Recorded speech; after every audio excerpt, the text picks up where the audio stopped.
Salut les players, on se retrouve pour une nouvelle vidéo. Le Real Madrid qui gagne en Liga. Hein. C'était important de gagner aujourd'hui, Anderson. Hein, parce que sinon, enfin, hein. C'était important de gagner aujourd'hui parce que sinon, le Barça faisait vraiment un très gros trou dès le début de saison. Anderson, on va parler de ce match. Kylian qui fait doubler, qui permet au Real de gagner. Et le gars va réussir à me dire qu'il n'est pas homme du match. On va envoyer le générique, on en parle juste après, c'est parti.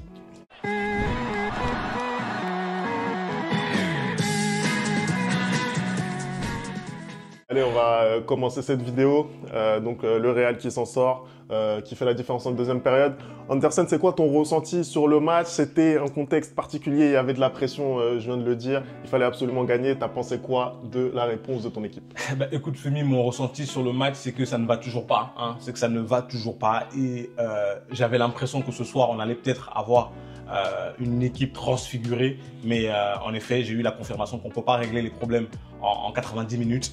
Il y a eu du mieux ce soir. Hein. Il y a eu du mieux. Il y a eu du mieux déjà dans l'envie. Hein, dans l'envie. Contrairement à ce que j'ai vu dans les matchs précédents, en Liga du moins, j'ai retrouvé des joueurs qui avaient beaucoup plus envie de faire quelque chose.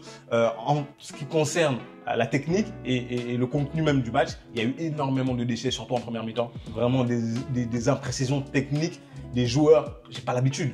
Que ce soit, comment il s'appelle, Vinicius, que ce soit Rodrigo, hein, que ce soit Tchouaméni, que ce soit Ceballos, il y a eu énormément d'imprécisions techniques et ça t'a plombé la première mi-temps et toujours le même problème, c'est-à-dire aucune créativité au milieu de terrain. Pourtant, il y avait eu ce choix fait justement par Ancelotti de faire entrer un Dani Ceballos pour apporter ce surplus de créativité. T'as pensé quoi toi de sa presta? Moi, personnellement, quand j'ai vu ce choix-là, je ne comprends pas où on va. C'est-à-dire que je pense que Ancelotti aujourd'hui, il est tout aussi perdu que nous, supporters du Real Madrid, alors que c'est pas normal. Il est quand même l'entraîneur du Real Madrid parce que je ne vois pas comment. J'ai vu plein de supporters dire que Ceballos était un peu le profil qui se rapprochait le plus de Kroos. Je suis pas d'accord du tout. Je vois pas comment tu peux compter sur Ceballos pour être dépositeur de ton jeu et des occasions créées. Et surtout que quand on regarde le match, au final, c'est même pas Ceballos qui s'est le plus projeté, c'est Valverde. Hein. Pour moi, j'ai trouvé qu'il avait eu énormément de déchets en première mi-temps. Heureusement, Aurélien s'est enfin réveillé hein, depuis 4 matchs. Je trouve qu'aujourd'hui, son match est meilleur que les précédents, même s'il n'est pas exceptionnel, il est meilleur. Il a couvert pas mal, de largesse défensive de certains de ses coéquipiers. Moi, dans le jeu, je n'ai toujours pas ce que j'attends. C'est-à-dire que le Real, aujourd'hui, j'ai l'impression que c'est un gruyère à chaque fois que les équipes adverses attaquent. C'est-à-dire qu'ils ressortent le ballon, mais tranquillement, il n'y a aucune pression. Et tu as l'impression qu'en 2 passes, en fait, ils se retrouvent devant Courtois. Il y a eu énormément de situations, encore une fois, aujourd'hui pour le Betis Séville. C'est ce qu'on avait vu encore la dernière fois face à Las Palmas. On le revoit encore aujourd'hui. Une équipe qui, techniquement, est très sûre. Elle a perdu Nabil Fekir là cette semaine et elle s'est procuré énormément d'occasions. Il y a eu ce coup de tête là en première période qui aurait largement pu faire mouche. Il y a eu pas mal aussi de situations en début de deuxième période. Donc ça a mis du temps à s'installer pour le Real qui au final fait la diff en deuxième mi-temps. Surtout que finalement le Betis c'est une équipe qui s'est présentée à Bernabéu avec pas mal d'absents. Hein. On rappelle que Isco notamment il est encore juste. Donc moi je me dis avec les titulaires, hein, avec une équipe du Betis comme on a connu les années précédentes, ils auraient pu poser beaucoup plus de problèmes à ces Real qui avaient besoin de confirmer, qui avaient besoin de rassurer. Et encore une fois de plus, le Real en première mi-temps n'y arrive pas. Comme depuis le début de la saison, c'est très compliqué en première mi-temps pour absolument presque tous les joueurs. Le seul qui surnage encore une fois de plus, c'est Federico Valverde. On revient en deuxième mi-temps. Il n'y a toujours pas de changement alors que la première mi-temps au niveau du milieu de terrain, ça n'a pas été bon. Moi, j'aurais directement changé Ceballos quand tu vois que ton coup de poker n'a pas fonctionné. Mais bon, on continue, on se procure quand même des occasions. On n'arrive toujours pas à les finir. Tu vois clairement que un Bellingham ou un Camavinga même qui se projette énormément vers l'avant manque dans cette équipe-là. Après, il y a une fois de plus le facteur X, le dénominateur commun, à savoir l'entrée de Brahim. Parce que pour moi, encore ce soir, c'est l'entrée de Brahim qui change absolument tout dans ce match-là. Parce que c'est lui qui, sur le côté, va décaler le ballon à Rodrigo et Rodrigo arrive à trouver Valverde qui fait cette passe mais absolument somptueuse. Hein, parce que je trouve que vraiment le but, il y a juste à la pousser dedans. Je suis désolé, même si c'est le premier but de Kylian et que tu vas me dire que ouais, il faut le mettre, je suis désolé, la passe fait absolument tout dans ce but. La passe fait absolument tout dans ce but. Donnez-nous votre avis, et moi je suis pas en train de nier l'apport de Valverde sur l'ensemble du match et son geste sur ce but, mais donnez-nous votre avis sur qui est l'homme du match. Je te pose la question ici, Anderson, dis-nous, selon toi, qui est l'homme de ce match? Pour moi, mon homme du match, encore une fois de plus, c'est Federico Valverde. Parce que je trouve que c'est le joueur du Real qui, depuis le début de la saison, que ce soit en Super Coupe d'Europe ou que ce soit en Liga, bah, c'est le seul qui tient son rang. C'est le seul qui tient son rang parce qu'aujourd'hui, on se retrouve avec une équipe qui est totalement déséquilibrée. Hein. Vinicius Junior en Super Coupe, il a été très bon. Premier match en Liga, j'ai trouvé qu'il était bon aussi. Le dernier match, j'ai trouvé qu'il était un peu moins bon. Il provoque toujours. Mais j'ai l'impression que le fait qu'on lui mette Mbappé dans les pattes, bah, ça a un peu changé sa manière de jouer. Et j'ai trouvé qu'il n'avait pas le même rendement qu'il a eu la saison dernière. Aujourd'hui, il a été un peu mieux, même si en première mi-temps, c'était compliqué. Mais la deuxième mi-temps, il s'est vraiment retrouvé et il a réussi à rentrer dans son jeu. Mais je suis désolé, quand tu vois les efforts que fournit Valverde encore aujourd'hui, c'est extraordinaire. C'est-à-dire que c'est le seul gars, il est censé être milieu relayeur, mais c'est le gars qui te prend le ballon et qui remonte, qui va créer des occasions. Après, certes, c'est pas tout le temps parfait, hein, il y a toujours des imprécisions, mais je suis désolé, c'est le seul qui essaie de faire progresser le jeu. C'est le seul qui tente des choses, c'est le seul qui tente des passes dangereuses, c'est le seul qui essaye en fait de gagner le match et c'est le seul où tu vois vraiment qu'il a la rage d'être sur le terrain et qu'il a la rage de gagner. Et en ça, je ne peux pas ne pas le mettre homme du match. Je suis désolé. Enfin, certes, Kylian met un doublé, hein, mais comme je le dis, le doublé, le premier but, il est offert par Valverde. Et le deuxième, c'est parce que Vinicius vraiment voit que son coéquipier, il est en manque de confiance et qu'il veut le relancer et qu'il lui donne le ballon. Parce que, pareil, c'est Vinicius qui provoque son penalty. Même si tu trouves que, voilà, apparemment, on a discuté juste avant, il trouve qu'il n'y a pas trop penalty. Vinicius provoque son penalty, il prend le ballon, il le donne à Mbappé. Et en plus, il demande au Bernabeu d'acclamer Mbappé. Ça, c'est un beau geste de la part de Vinicius, même si j'aurais préféré qu'il prenne son penalty. Mais je ne peux pas le mettre homme du match Mbappé, malgré le fait qu'il ait mis un doublé. Pour moi, c'est Valverde l'homme du match. Valverde, il fait un match exceptionnel. Tu as rappelé toutes ses qualités. En plus, tu l'attends pas forcément à la passe, Valverde. Pourtant, il te délivre ce caviar pour Kylian. Tu l'attends plus sur des qualités de percussion, le fait d'amener le ballon vers l'avant. C'est ce qu'il a parfaitement réussi aussi ce soir. Pour revenir sur le match de Kylian, pour moi, c'est l'homme du match parce que c'est lui qui termine. Kylian, tu le fais jouer numéro 9. Il ne peut pas jouer à gauche parce que il y a Vinicius Junior. Tu le fais jouer numéro 9. Tu lui demandes de marquer des buts. Il marque des buts. Qu'est-ce qu'on nous dit? Ah oui, mais non, c'est pas lui. C'est Valverde. Ah non, c'est pas lui. C'est Vinicius, etc., etc. S'il avait raté le penalty, qu'est-ce qu'on aurait dit? On aurait dit ah oui, machin, t'es pas fichu de mettre un but. Et moi le premier, j'aurais dit ça. Donc je vais pas le défendre outre mesure. On a vu ça, on a tous vu sa prestation aujourd'hui. Elle n'est pas exceptionnelle encore une fois. Merci. Parce que encore une fois de plus, aujourd'hui, il a été très égoïste, Femi. Il a été très égoïste à certains moments parce que, encore une fois de plus, il est omnibulé par le but. En fait, la prestation qu'il a livrée aujourd'hui, Femi, hein, on reprend nos vidéos de débrief 3 mois avant ou même 1 mois avant, tu vas me dire exactement la même chose qu'elle était dans ton club, c'est-à-dire que il est haché, mais il fait ses stats.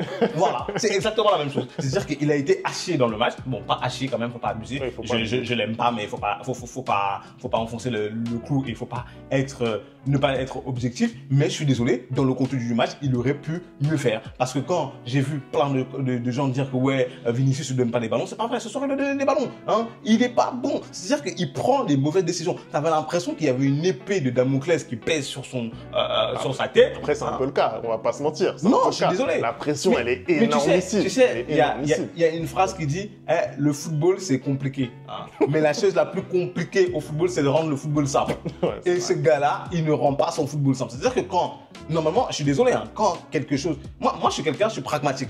Moi, j'aime les maths. Hein. Moi, je suis quelqu'un, je suis allé en prépa. Ah bon? Quand les choses deviennent compliquées, qu'est-ce qu'on te dit? C'est de repartir vers les bases. On est d'accord? On est d'accord. De confirmer tes bases. Aujourd'hui, quand tu vois que ça fait 3 matchs, que c'est compliqué pour toi, les bases, c'est de faire passe, appel. Et aujourd'hui, quand il prend le ballon, hein, tu regardes, il y a des options, il lève même pas la tête. En fait, moi, c'est ça qui me dérange, c'est qu'il ne lève même pas la tête pour voir c'est quoi ces autres options. Il est nubilé par le fait de marquer. J'espère que là, le fait qu'il ait marqué, ça va un peu plus le libérer et qu'il va pouvoir jouer un peu plus juste et un peu dans le ton des autres. Mais j'ai l'impression que, là, par exemple, ce match-là, j'ai l'impression que c'était un match de charité de la part de Vinicius pour Mbappé. Voilà. Parce que tout du long, il essaie de le trouver, tout du long, il essaie de le mettre dans les bonnes conditions, hein, mais c'est aussi à lui de commencer à se dire, mais si je joue plus simple, ça va arriver aussi plus simple, les buts, et ça sera beaucoup plus simple pour moi de briller. Mais non. En fait, il est tellement habitué à Paris à avoir tout le poids de l'équipe sur son dos, hein, qui pense que ça va être la même chose au Real. T'es juste un autre joueur, mec. C'est pas ton équipe, c'est l'équipe de Vinicius. T'es un autre joueur parmi tant d'autres. Non, c'est vrai qu'il y a des choix dans le jeu qui sont très douteux de la part de Kylian. Ça c'est clair et net. Et on l'a tous vu. On le voit même techniquement, c'est encore compliqué aujourd'hui. Il tente des transversales, c'est compliqué. Il tente des passes, c'est compliqué. On le voit faire des contrôles orientés. C'est pas son jeu. Ça on est d'accord. Après, je pense qu'il y a quand même la volonté de bien faire. Tu vois, je pense qu'il a vraiment envie de briller sous ce maillot. Et aujourd'hui, encore une fois, il a fait ce pourquoi il a été recruté, c'est-à-dire marquer. Moi, j'ai dit que Kylian, il va faire ses stats cette saison. Il va les faire. Et après, on verra ce qu'il apportera encore comme trophée dans l'armoire à trouver déjà bien fourni, bien garni du Real Madrid. Moi, personnellement, il m'a pas convaincu outre mesure. Parce que, encore une fois de plus, quand je regarde la rentrée de Brahim et en plus, juste après la rentrée de Endrick, Endrick, il est rentré, premier ballon, frappe sur le gardien. Il fait l'appel qu'il faut et il y a une frappe. Je suis désolé, c'est un 9. C'est un 9. C'est-à-dire que les trucs qui me manquent de Kylian en première mi-temps, ben Endrick, quand il rentre en 2 minutes, à chaque fois, depuis qu'il est rentré, à chaque fois, il a une occasion. Il a minimum une occasion. Il a minimum une occasion. Et puis, tu vois dans les déplacements que c'est un véritable 9. Aujourd'hui, moi, j'ai eu la confirmation de ce que je pense que doit être cette formation du Real Madrid. C'est-à-dire qu'à un moment, je ne sais pas ce qui s'est passé, il s'est retrouvé à droite, Mbappé, et il était beaucoup plus dangereux. Et je pense que c'est vers ça qu'on doit aller aujourd'hui, vers un 4-4-2 où Vinicius se retrouve à gauche en attaque et comment ça s'appelle, Mbappé se retrouve à droite en attaque et peut-être Rodrigo en numéro 10. Mais bon, ça serait hypocrite. Je pense qu'il faudrait clairement, moi je te l'ai dit, je pense que Rodrigo va être sacrifié et doit être sacrifié, même si c'est pas lui qui va l'être. Mais tu retires Rodrigo et tu mets un Brahim en numéro 10 ou un Arda Güler par exemple, cette équipe elle va beaucoup mieux tourner parce que Kylian il est dangereux quand il part du côté. Ce poste de numéro 9 il sait pas faire. Plein de fois il a reçu des ballons à jouer en pivot. Tu mets Lewandowski, tu mets Harry Kane, il y a but. Mais lui, il sait pas faire ça, en fait. Il sait pas faire ça. Mais bon, j'aimerais, après avoir critiqué aussi Tchouaméni, vraiment dire que ce soir, il a fait un bon match. Bravo à lui. Je retrouve aussi Militao qui s'était un peu chié dessus le match d'avant. Hein. J'ai retrouvé des joueurs, comme je t'ai dit, qui avaient envie. On a vu ce soir aussi que, en fait, dans les intentions, c'était beaucoup plus présent que les matchs d'avant. Et aussi, quand tu es face à une équipe comme le Betis qui vient pas forcément pour défendre à 11 derrière, bah, ça te donne aussi les espaces qu'il y a eu en deuxième mi-temps. Donc, il y a du mieux, mais c'est toujours pas ça. Je suis toujours inquiet parce que je trouve qu'il y a toujours pas de créateur. Je trouve il manque des choses quand il y a quelqu'un qui a le ballon.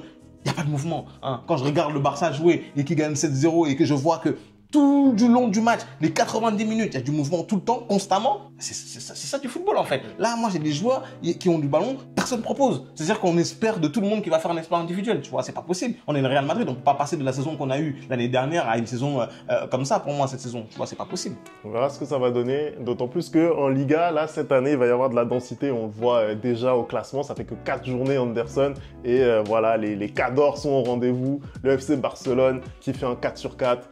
12 points, t'en as parlé, la victoire ce week-end, 7-0. Et en plus, on en a déjà parlé, cette faculté du FC Barcelone à savoir faire cavalier seul en Liga. Donc, on va voir ce que ça va donner. Toi, t'en penses quoi déjà des chances du Real Madrid? Ah non, mais moi, je te l'ai dit. On a fait nos pronostics. Je pense que le Real ne va pas gagner la Liga cette saison. Je pense que le Real ne va pas gagner la Liga cette saison parce que déjà, le Real a du mal à enchaîner les Ligas. La dernière fois, ça remonte quand même à 2017-2015, il me semble.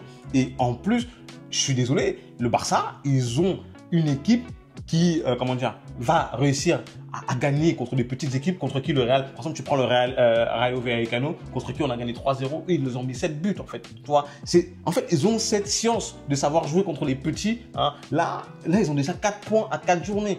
s'ils vont sur ce rythme de croisière, ils ont juste à ne pas... 4 victoires. 4 victoires, pardon.